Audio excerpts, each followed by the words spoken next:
पाऱ्यापासून बनवलेले शिवलिंग भारतातील एकमेव असे मर्क्युरी म्हणजे शुद्ध पारा आणि गंधक यापासून बनवलेली एकमेव मूर्ती असल्याचे सांगितले जाते।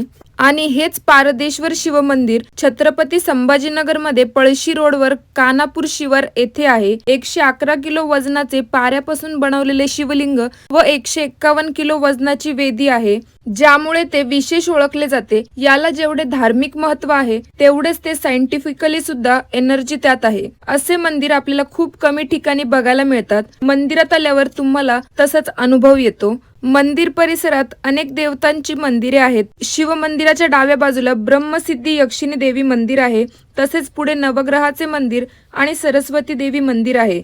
मंदिराच्या उजव्या बाजूला श्री रेणुका तुळजाभवानी सप्तशृंगी देवी मंदिर आहे। पुढे लक्ष्मी कुबेर हनुमान मंदिर अशी मंदिरे आहेत। येथे आपल्याला श्रीयंत्र पाहायला मिळते, जे आपल्याला खूप पैसा देते। तसेच पुढे शिवाची मूर्ती देखील आहे। येथे दररोज विशेषतः श्रावण सोमवारी भाविकांची गर्दी असते। हे अतिशय सुंदर शिव मंदिर तुम्हाला कसे वाटले मला कमेंट करून नक्की सांगा।